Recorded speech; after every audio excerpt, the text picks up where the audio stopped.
Hiram Milliken's Nightmare Land, The Hill Witch, Part 2. Chapter 1. Dr. Lucas B. Feldman may have had one too many. He considered this as he stood next to his Cadillac in the parking lot behind his favorite bar. It was raining even harder than when he went inside. The downpour made it difficult to unlock the door. He fumbled through his keys, searching for the right one. When he found it, he lost his grip on them. They fell to the pavement with a tinkling sound and a sploosh. He looked down at them through an alcoholic haze. Lightning struck a mile away. The bright flash reflected off the AMA symbol on his key ring. He stooped to retrieve his keys. His back cried out in protest. The motion was too quick for his 60-year-old frame. He felt the alcohol rush to his brain. It stole his balance. He fell forward, striking his head against the door. Dr. Feldman straightened, rubbing his forehead. "Well, that's going to leave a mark," he sighed, gingerly touching the tender spot above his eyebrows. He blinked twice, straining to focus. He hoped the bruise wouldn't be too noticeable. His age already made him the butt of several jokes at Day Kimball Hospital. A large purple mark wouldn't help change that. "You old fool. And driving home isn't too smart either. You know you're tipsy. Put down the keys and call a cab." Dr. Feldman unlocked the Cadillac's door. Despite his protestations, he thought he was safe. He only had a couple of drinks, nothing vulgar. He certainly wasn't 3 sheets to the wind. 1.5, perhaps. I could have made it 2 sheets if I took the bartender's offer for one on the house before I excused myself. The bartender was good that way. If a customer bought 3, he bought the 4th. Dr. Feldman graciously passed. He didn't drink much anyway. He had an occasional nip from the bottle in his desk, or stopped by the bar as his schedule allowed, but he was far from an alcoholic. He drank on days that were more stressful than others. Today was such a day with all the hullabaloo in Lancaster. Dr. Feldman wasn't there, but news traveled fast in this part of Connecticut. He heard enough about the killings to need something to help him relax so he could sleep. Now he needed his pillow. Dr. Feldman wiggled the key out of the car door. He pulled the handle, only to discover he'd turned the key the wrong way, and the door was still locked. This is God's doing. He wants you to go back inside the bar and call a cab.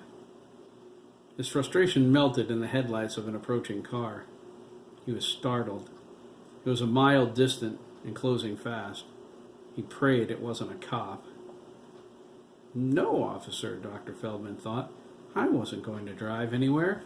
I was getting my umbrella while I waited for my cab. Quite a bit of nasty weather we're having, eh?" He groaned.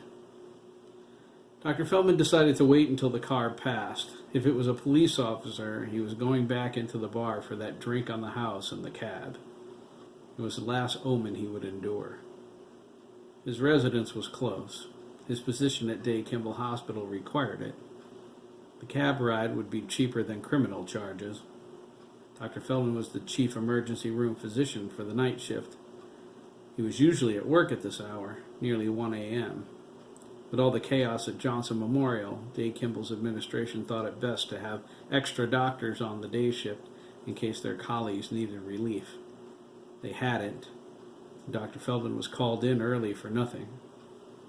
Hiram Milliken, Dr. Feldman shivered, as the oncoming car took on the shape of an old black Mercedes-Benz with a crushed door and a broken window. He must have been one sick son of a bitch. The Mercedes flew past him, interrupting his thoughts. The driver slammed on the brakes and slid sideways on the wet tar.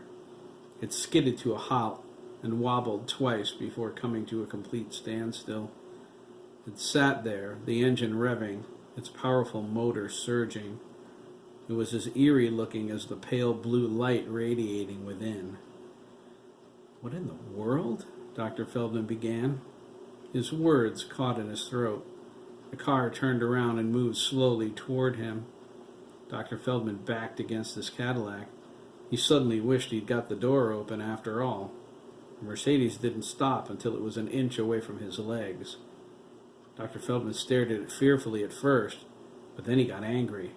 "That's close enough," he snapped, thrusting his arm out as if he were the cop now. The Mercedes transmission slipped into park. The crushed door swung open. A tall, angry-looking woman emerged. She was soaking wet. The strange light faded as she joined him in the downpour. She matched his outraged glare. "Did you hear what he was thinking?" the woman asked. Her eyes narrowed. Dr. Feldman saw them. Even though it was dark and raining, they were a fantastic shade of blue. Her voice was deep. There was nothing feminine in either her tone or her stance. She looked like a drag queen. Dr. Feldman wondered if she was. It would explain her masculine tone. She was no beauty if she truly was a woman. That was worse than what he thought about you. Dr. Feldman was sure that voice belonged to a man. It came out of the same woman's mouth. "Whatever the case, we do not have time for this," the voice continued. "We need to get as far away from here as—" "No," the woman said, interrupting herself. Dr. Feldman's hand went to his throat. He thought, this woman is talking in two distinctly different voices. He examined her closely. Could it be MPD? "You're not seeing what I'm seeing," she continued, nodding toward the doctor. "Look inside his head. You'll get what I'm talking about." "Excuse me," Dr. Feldman said, clearing his throat. "You obviously have some issues going on. Perhaps some time with a good psychiatrist would be—" "I cannot look into his head, as you so ineloquently put it," the second voice replied. "You have control of the body and the power right now." "Oh yeah," the woman grinned. Her eyes flashed with a blue light for barely an instant. Dr. Feldman wasn't sure if he saw it, but his heart skipped a beat. "I forgot about that." The second voice sighed. "If you are determined to risk our lives by standing here, the least you could do is let me see for myself." The woman's expression darkened. She didn't like that idea and considered it carefully. "Okay," she finally said, "but only for a minute. You're not keeping control. I won't let you." Dr. Feldman took a step to the side when the woman closed her eyes. He squeezed from between the two vehicles and walked toward the bar. "The woman has schizophrenia, or she's a psychopath, or both. Either way, she has MPD. We'll feel a whole lot safer inside." His pace quickened the further he got from his car. He was halfway to the bar when an invisible force engulfed him. It yanked him off his feet. He panicked as he sailed through the air back to the woman. He came to a wrenching halt, suspended 6 feet off the ground. He felt the force fluctuate as he was spun around and snapped upright, face to face with her. Midnight blue light shined from her cold, unblinking eyes. "Good Lord!" Dr. Feldman gasped. "Oh, come now, Doctor," the woman smiled, her voice echoing inside of his skull. Her expression was full of menace. "Surely a man of your season has seen things infinitely more shocking than I." A look of concentration replaced her smile. "Now," she continued, "let's have a look at what my guest found so interesting in that tiny little brain of yours." "Wait," Dr. Feldman cried, struggling against the force that held him. "What are you—" "Be silent," the woman commanded, her brow furrowing. "My sincere apologies, Doctor. Since I do not have time for subtlety, I will borrow a technique from a certain teenage thorn in my existence and employ a telepathic battering ram." "But—" Dr. Feldman managed. Her eyes exploded with brilliance. Dr. Feldman felt fingers inside his skull, rifling through his brain. "I understand what you meant, Hiram," the woman said. She crossed her arms and circled him. His feet dangled awkwardly. "We can find everything we need right here. Still, there is a tremendous risk. We would be safer if we got farther away. Nuts to that, Hiram said. I want out of this body. Quick, you hear? You can do it if you stop screwing around. She frowned. Very well. Just give me a moment. I need some things from him.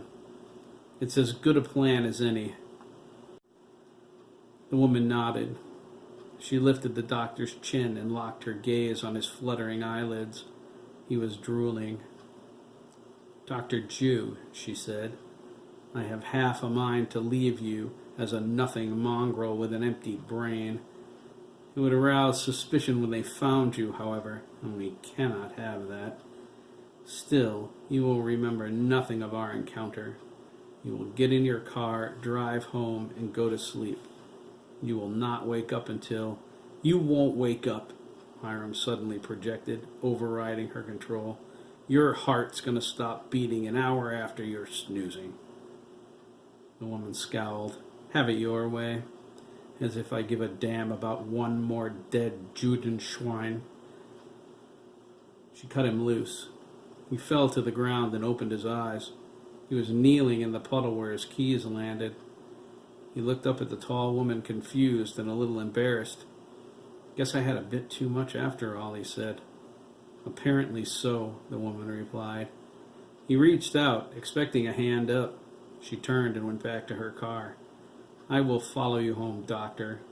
I think that would be prudent. Dr. Feldman replied, I appreciate that, miss. He used his car as leverage and rose. He ignored her rudeness in exchange for the security of not being arrested for drunk driving. It's just up the street. She paused at her car.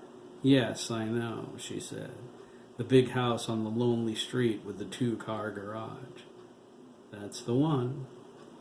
Dr. Feldman fumbled with his keys again as the woman got back into her car. She followed him out of the parking lot down Route 44 toward Putnam. What's so special about his garage? Hiram asked, allowing her to keep control for the moment. At least when he was inside her, his spirit form had all of his manly parts. Can you think of a better place to hide the Mercedes? We will remove the papers and the license plates to be safe and burn off the VIN. They arrived at Dr. Feldman's house without incident.